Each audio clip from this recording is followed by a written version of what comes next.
Hello and welcome back to my YouTube channel. So today we are going to be talking about potty training.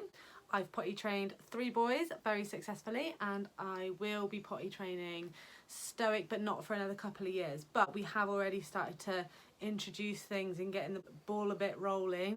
First of all, I will start with what you need. You are going to need, in my opinion, 3 things. A potty, obviously. A porta potty. So this is a potty that you take out of the house and to the park, shopping, in the car, anywhere you're going, this comes with. This is clunky, this is great. I'll talk about this a little bit later. And an abundance of pants. In my opinion, you only need those 3 things and some treats for success. Okay, so my first tip would be to buy a potty and have it accessible to them from about the age of 1. Have it with their things, or just downstairs in the living room, or even just in the bathroom, and sit them on it regularly and just say things like you would normally say, like, going for a wee, well done, look at you sitting on the potty. That's one of my favourites. That one I do actually use. Make it a fun thing, so it's not scary, and don't force them on it, obviously.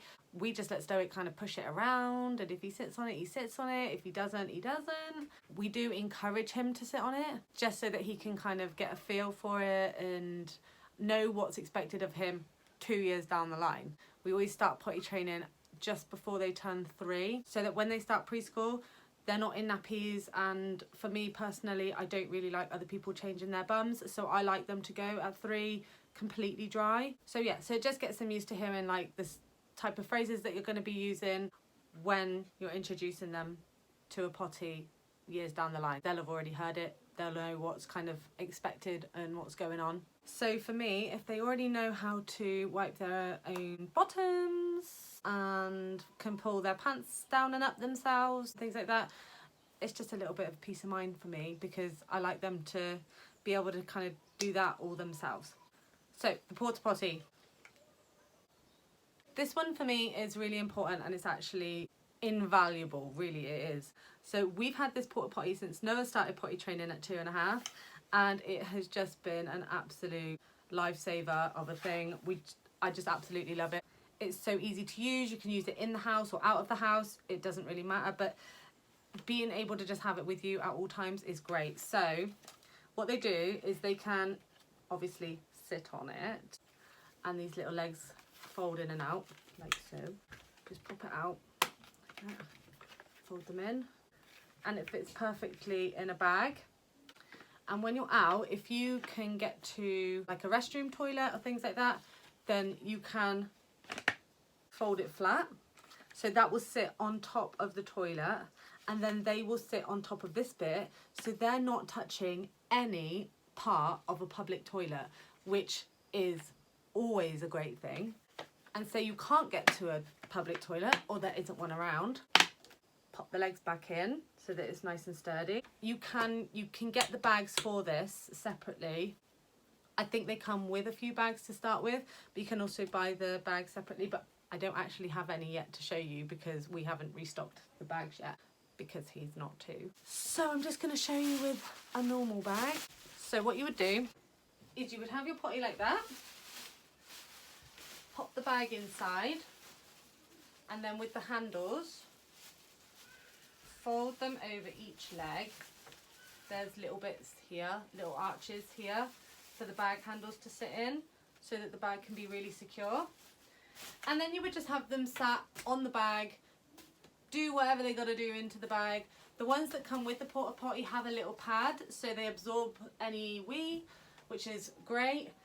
And then you just pull that off, and then whatever is inside, tie it up and throw it in the bin. So that's the porta potty, and that is, for me, is an absolute lifesaver.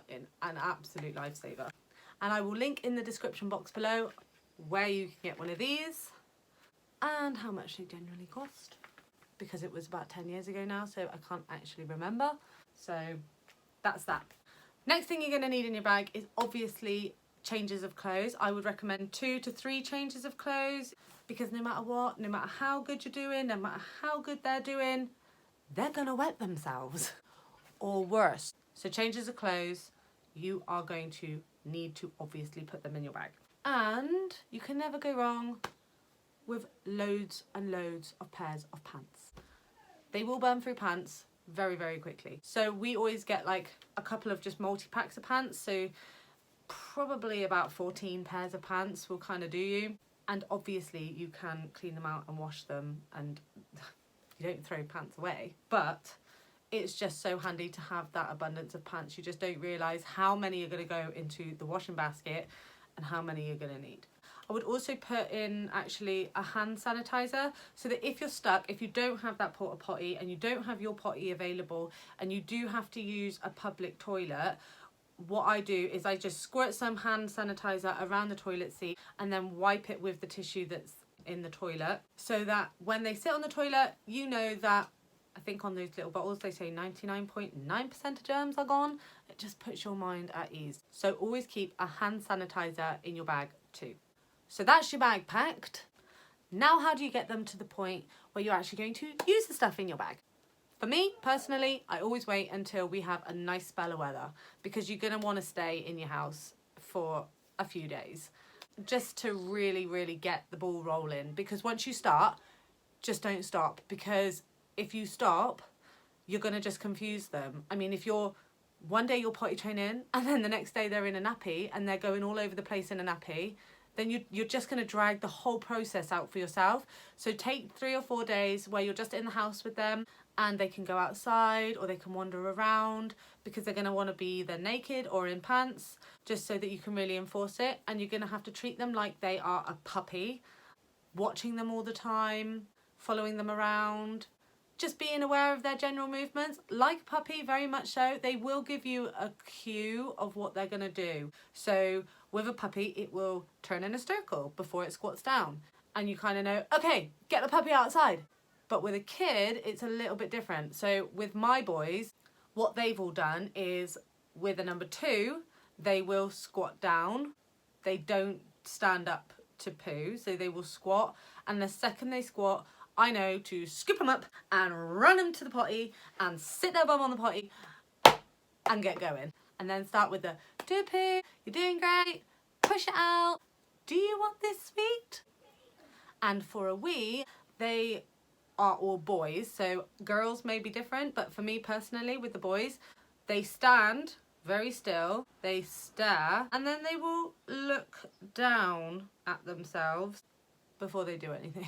So at that point, that stand, stare, scoop them up, run them to the potty, lots of praise, gonna push out a wee, do you want this sweet? Yes you do, you're so clever, blah blah blah, all that stuff. You want to be really kind of high energy with it, so that they know it's a good thing. You're positively reinforcing the fact that they are going to do their business in a potty and not now in a nappy, and just make the whole process fun.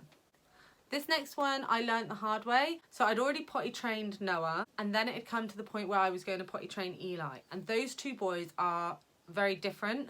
Their learning aspects are quite different. So what worked for Noah did not work for Eli. So we found out that Noah, we could say to Noah, if you do a wee on the toilet, you will get this. And we didn't even have to show him. He just knew.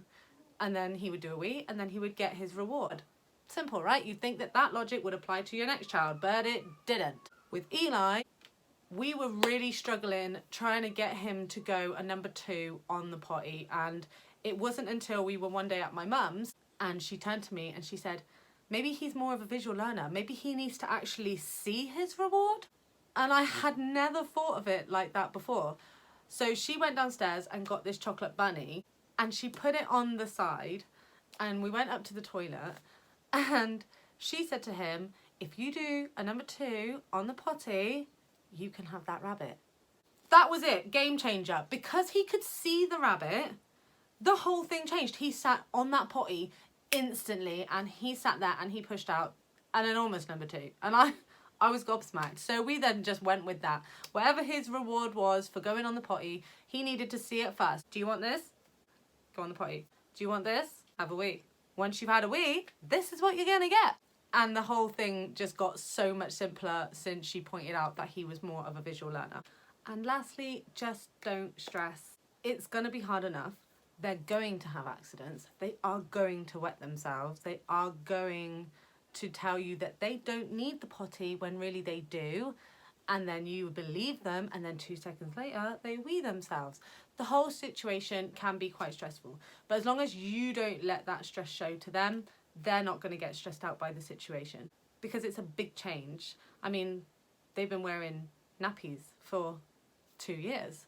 Like, come on. So invent some ways to make it fun.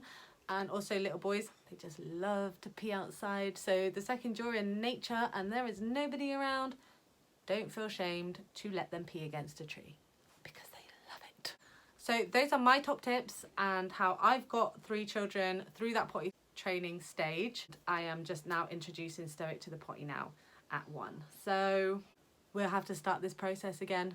Maybe I'll have to rewatch my own video in a couple of years' time and remind myself of what I did, because it's actually funny how much you forget. So that's it. I wish everybody that's potty training great luck. And if you liked this video and found it useful, don't forget to hit the thumbs up and subscribe, and I'll see you all next week for another video. Bye!